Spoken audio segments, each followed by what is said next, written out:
Buenas noches, ¿cómo les va?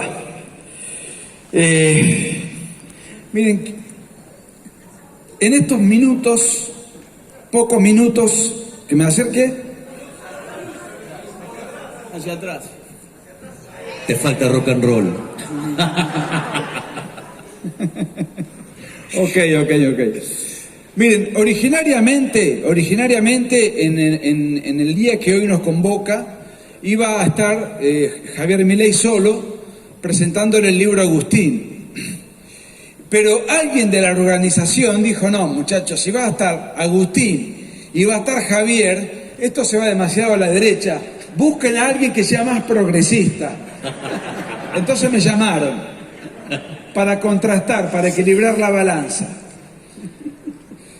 Yo empecé dando el combate que doy en el 2014, desde el 2004. Los que me conocen, y ahí veo caras amigas, seguramente se acuerdan. Desde entonces yo tuve la ocasión, el raro privilegio, de que algunos libros míos fueran presentados, Alex, fueron presentados por expresidentes. Fueron expresidentes a asistir a conferencias mías. No me pregunten si civiles o de facto.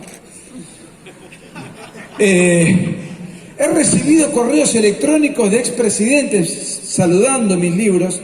Uno de ellos es Fernando de la Rúa, que me sorprendió mucho. Y hoy, con Agustín en Paraguay, dimos una conferencia con el presidente en ejercicio de sus funciones, delante de él, con todo un protocolo. Pero ahora estoy muy nervioso porque nunca di unas palabras delante de un futuro presidente.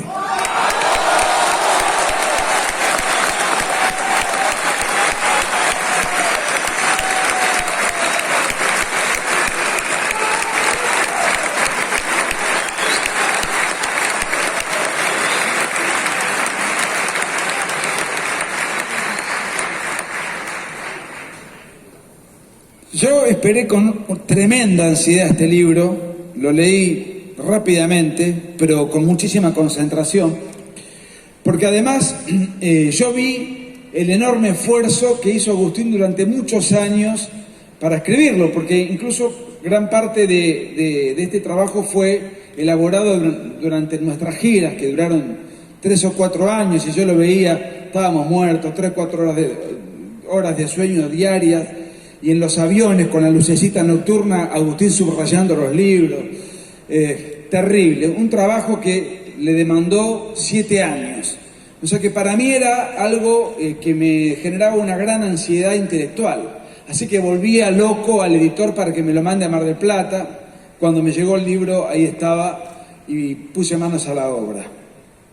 Es muy difícil en pocos minutos hablar del libro. Lo único que yo puedo decir es, a ver, este libro no es un libro, en términos militaristas yo lo pongo de esta manera, no le va a enseñar al lector a empuñar el arma, a cargarla, a medir el blanco y a disparar. No es un libro para el guerrillero cultural, no es un libro para la polémica que da argumentos para retrucar los fundamentos de la hegemonía progresista. Por ahí algo de eso tuvo el libro negro de la nueva izquierda, sí tuvo, creo, mucho de eso.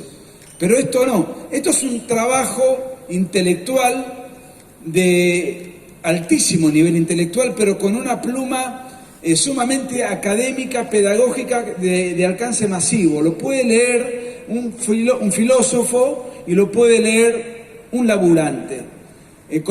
Inclusive es el libro más químicamente puro de Agustín, porque a mí me ha pasado, y muchos me han dicho lo mismo, cuando leen el libro les da la impresión de que escuchar la voz de Agustín, porque hay escritores que escriben mejor de lo que hablan, hay escritores que hablan mejor de lo que escriben, y hay escritores que escriben como hablan. Y esto creo que es un gran mérito, uno de los tantos méritos que tiene Agustín. Las gracias, Agustín, por darme el privilegio, el honor y obviamente el orgullo de poder estar presentando este libro enorme que es La Batalla Cultural. Lo he dicho en otras oportunidades y lo vuelvo a decir. Agustín es de los tipos más brillantes que he conocido en mi vida. Por lo tanto, para mí es un enorme honor tener la posibilidad de estar aquí junto a Agustín. Esto es un privilegio, esos son los gustos que uno se da en vida. Y al mismo tiempo con Nicolás, que recuerdo cuando hicimos hace unos años en el Auditorio Belgrano, hicimos también una presentación que dejó mucho para cortar, fue muy valioso. Por lo tanto, en primer lugar, digamos gracias a Agustín y gracias a vos también, Nicolás, porque estamos replicando en alguna medida aquello que pasó en aquel momento que fue tan especial y que generó tanto impacto. Respecto al libro, yo voy a contar el tema de la batalla cultural casi como una cuestión de primera persona, que me parece que, dado que Agustín va a estar contando el libro, digamos, contar acerca de lo que es esto, digamos, puesto en la práctica. Veo ahí en la primera fila, la vi por algún momento, a mi compañera de banca, digamos, con la diputada Victoria Villarreal.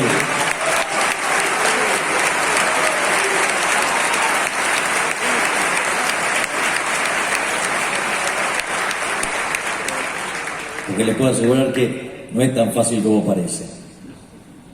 Pero al margen de cualquier otra cuestión,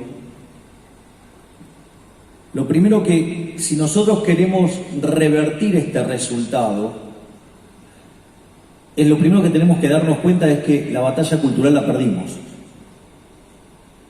Es decir, cuando el planteo que hace Nicolás y dice, hagamos esto como si pudiéramos ganarla, que yo estoy convencido que la vamos a ganar, y de hecho la estamos ganando.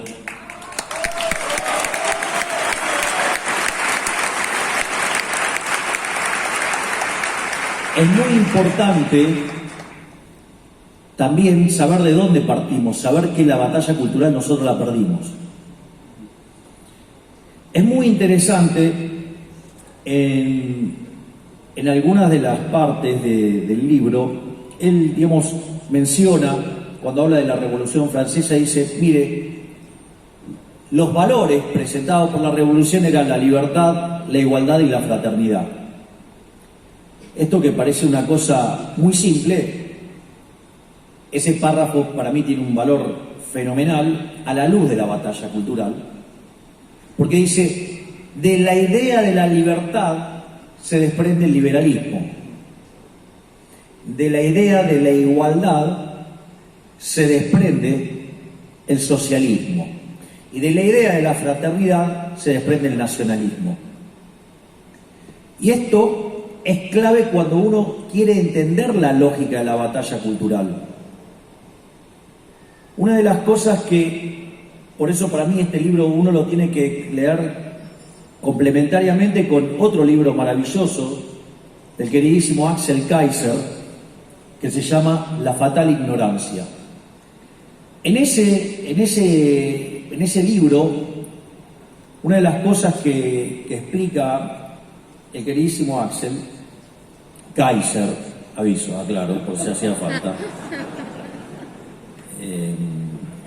No creo que vea eso. Una de las cosas que señala es que los resultados del modelo económico chileno eran impresionantes. Y sin embargo, ya hace muchos años, Axel Kaiser predecía, pero se va a caer, el modelo se va a caer. Y eso también en algún sentido, en algún momento hasta lo menciona Agustín, dice, mire, la batalla no es estrictamente lo económico, porque el caso chileno es exitoso en lo económico y sin embargo se cayó. Entonces, uno debería explorar, lo explora Kaiser, lo explora Laje. Lo interesante del libro de Laje es Porque Axel Kaiser dice, hay que dar la batalla cultural. Bueno, acá está cómo darla, por decirlo de alguna manera, porque están los fundamentos. Es decir, es un libro que a ustedes les va a permitir comprender la lógica del debate, de la discusión. Y en ese sentido, ya lo empiezo a traer más cerca, como lo primero que hay que tener en cuenta es que ellos llevan muchos años en esto, haciendo esto. Concretamente, cuando se cayó el muro de la vergüenza, en realidad fechar en ese momento la derrota del socialismo sería un error. Sería un error imperdonable, porque en realidad el socialismo se cayó el mismo día que empezaron a construir el muro en el 61, no cuando se cayó en el 89.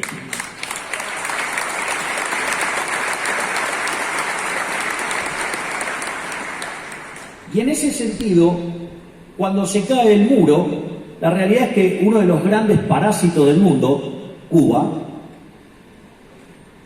con lo cual digo, empiezo a dar definiciones sobre lo que va a ser mi política exterior.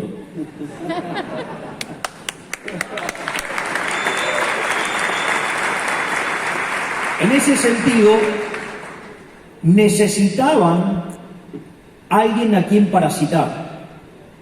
Es decir, la desesperación de Castro era de quién iba a vivir en ese momento.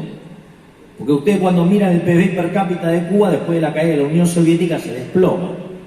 Frente a esa situación, se arma lo que se conoció como el Foro de San Pablo, donde el objetivo final del Foro de San Pablo era establecer la Unión Soviética Latinoamericana. Es decir, que cuando Nicolás habla de que esto, digamos, es una pelea en serio, es en serio.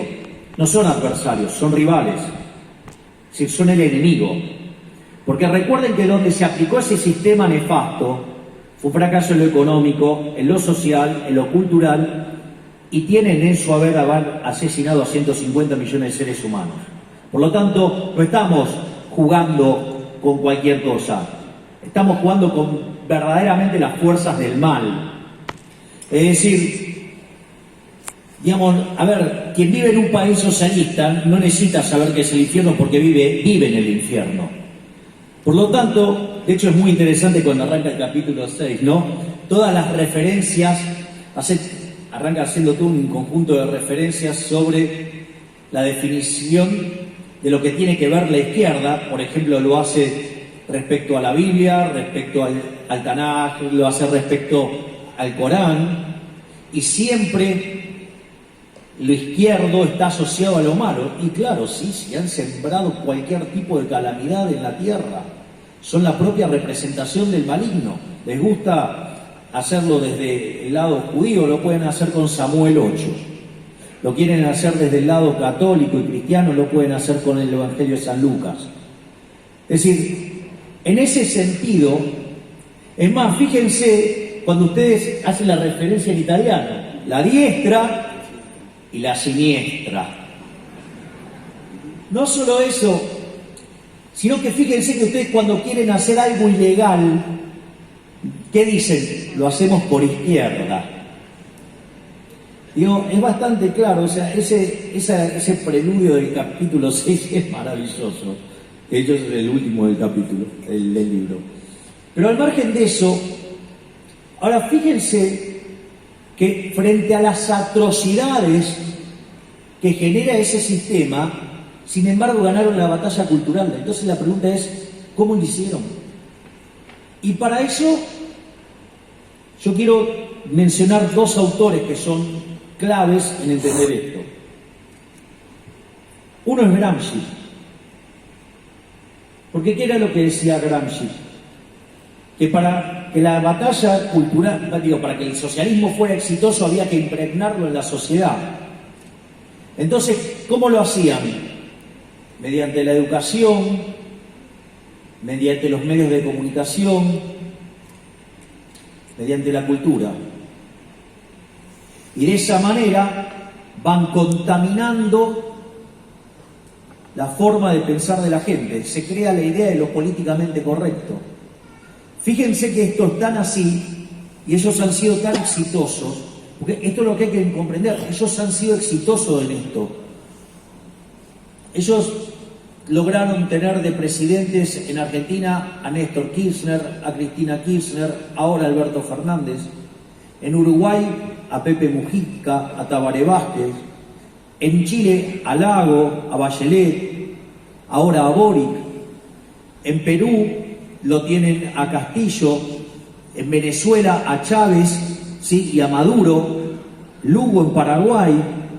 Evo Morales, ¿sí?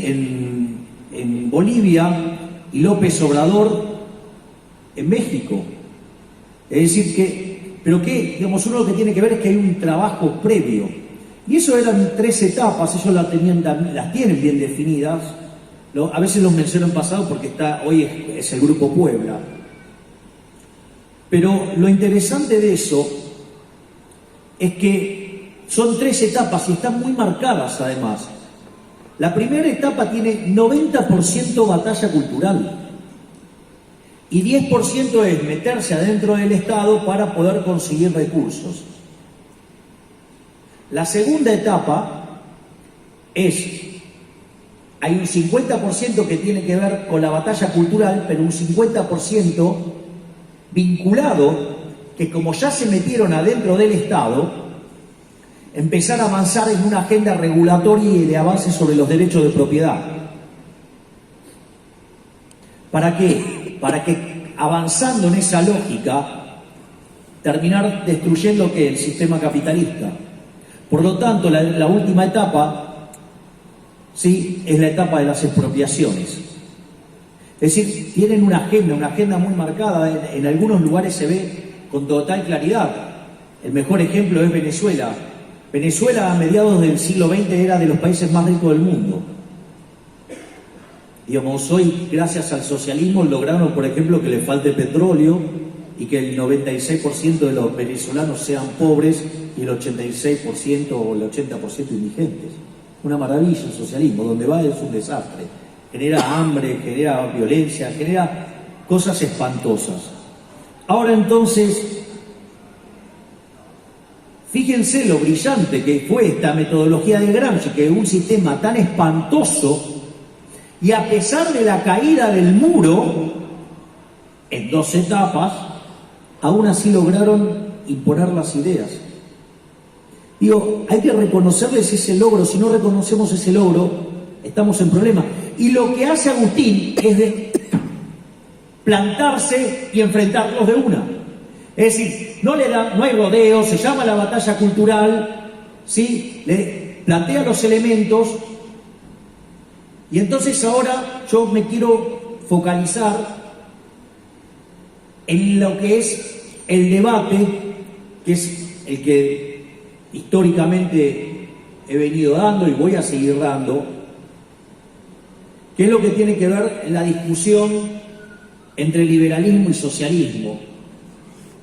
Es decir, entre el capitalismo de libre empresa y el socialismo real, que es el comunismo, porque no se dejen engañar, cualquier solución intermedia es inestable y tiende a socialismo.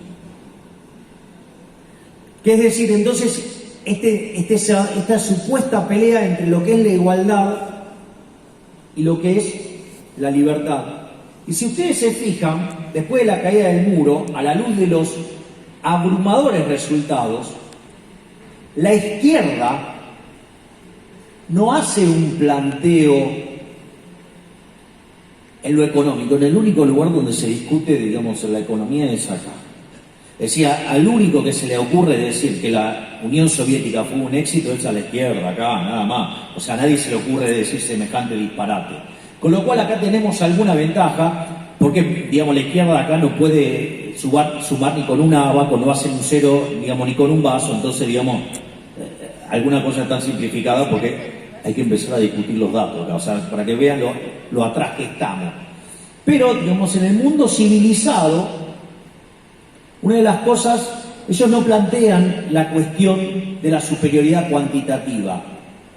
Es decir, a nadie se le ocurre cuestionar que aquellos países que son más libres son 8 veces más ricos que los reprimidos, ni que tienen 25 veces menos de pobre en el formato estándar y 50 veces menos en el formato extremo, que los que están en el decil más bajo están mejor en el país libre, no solo se ve mejor que su par en el país reprimido y digamos, o sea, mejor que el 90% de la población. No, eso no está en la discusión.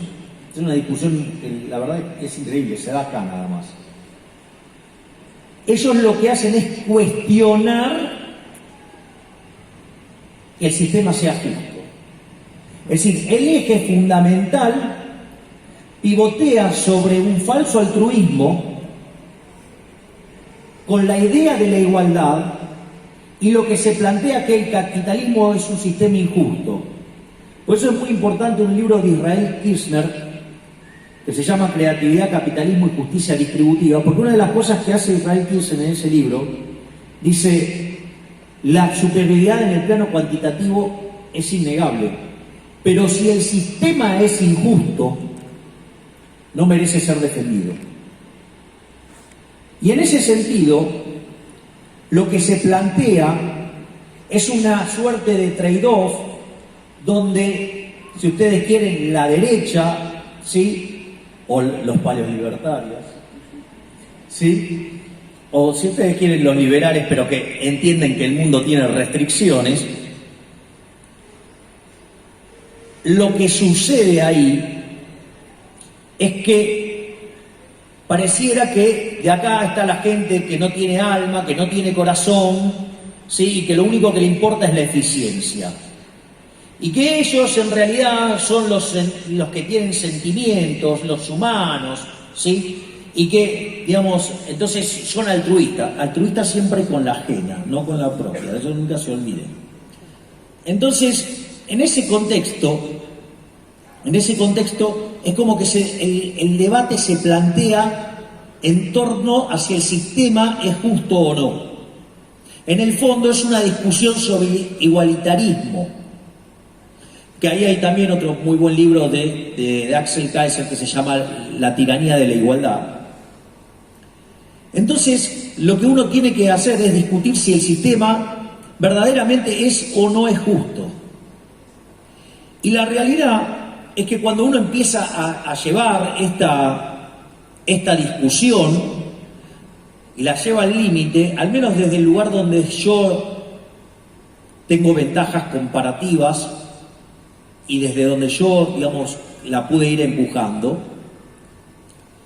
es que cuando ustedes llegan al final del camino de toda esta discusión, piensen que yo soy economista, terminan chocando con un problema de la teoría del valor, donde los socialistas abrazan la teoría del valor trabajo, o alguna teoría objetiva más cercana en el tiempo, y la teoría subjetiva del valor. La realidad es que la teoría objetiva del valor, la teoría del valor trabajo, fue aniquilada por la teoría económica a partir de la obra de Menger de 1871, la obra de Gibbons, la obra de Walras.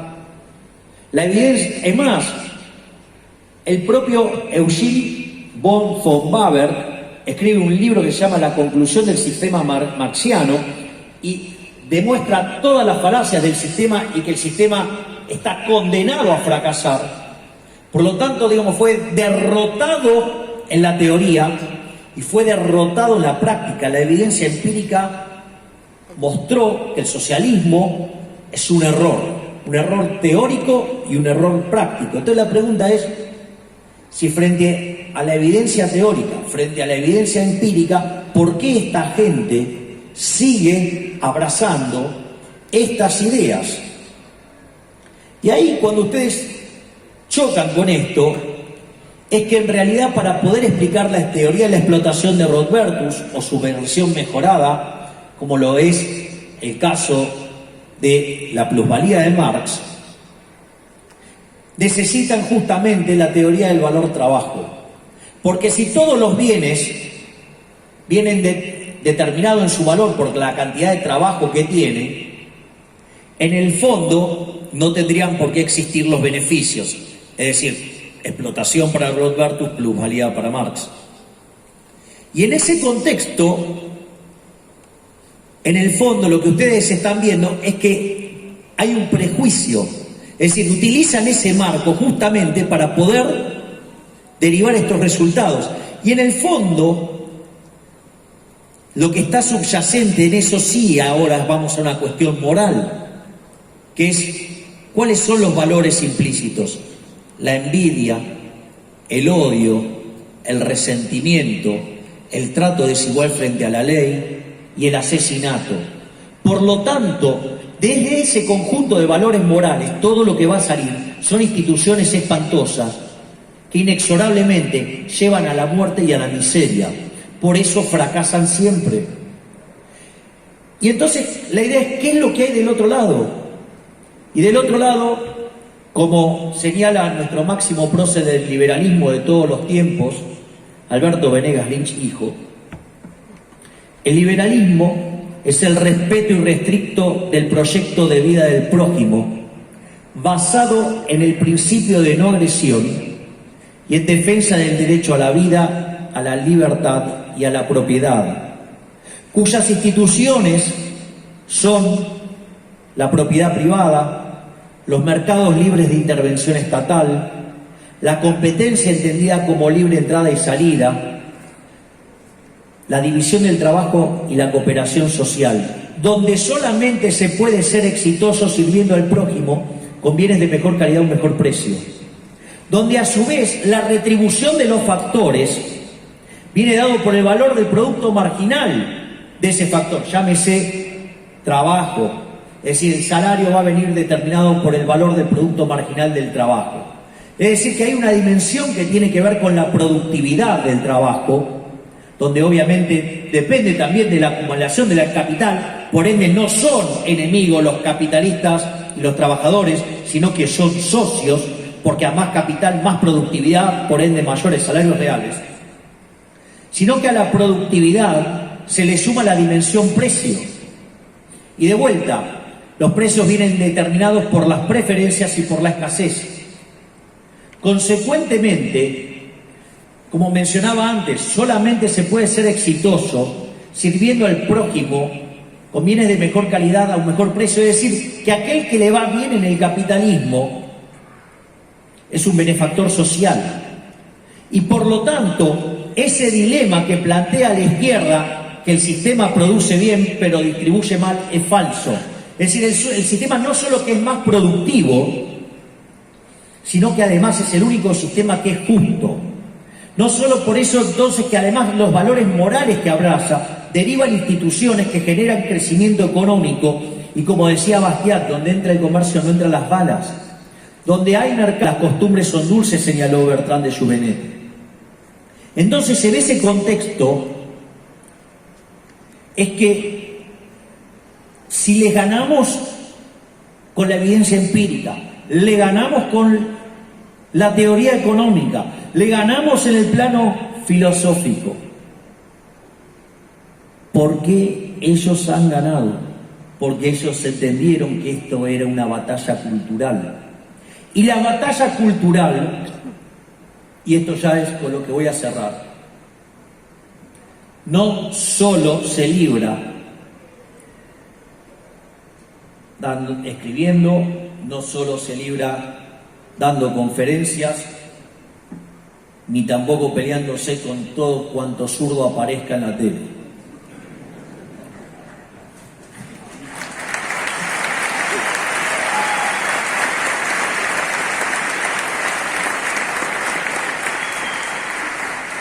Si esa batalla cultural no tiene una parte en la política real, nos van a llevar puesto. Porque ustedes le pueden ganar todos los debates, pero después hacen adentro de la Cámara lo que se le da la gana. Fíjense qué interesante, porque el punto es dos reflexiones. Una es, miren, les voy a contar algo. Miren, la hinchada de Argentina es maravillosa. Grita, color, todo lo que quieran. Pero ¿saben qué? Los goles los hace Messi. Si ustedes ponen la pelota en la mitad de la cancha y se ponen a gritar, por más fuerte que griten, la pelota no se mueve. O cuando llego a la cancha a ver a Boca, los goles los hacía Palermo. Pero digamos...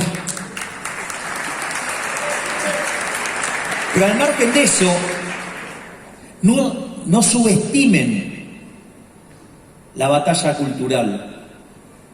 No subestimen también la interacción con la política, porque ustedes pueden seguir dando la batalla cultural con su testimonio de acciones en la política. Y eso es lo que venimos haciendo regularmente con Victoria desde la Cámara.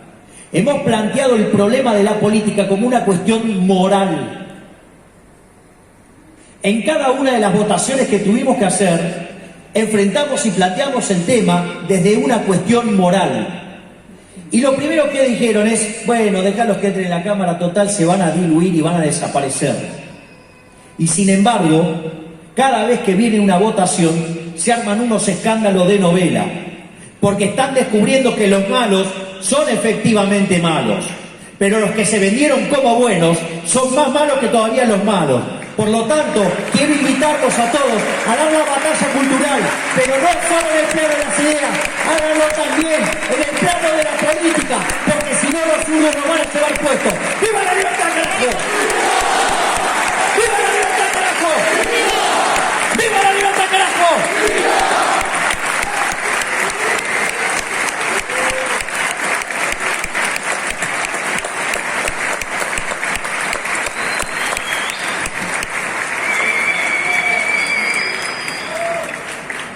Confiamos en vos, por favor, confiamos en vos. Y yo confío en ustedes, porque si no me ponen los votos.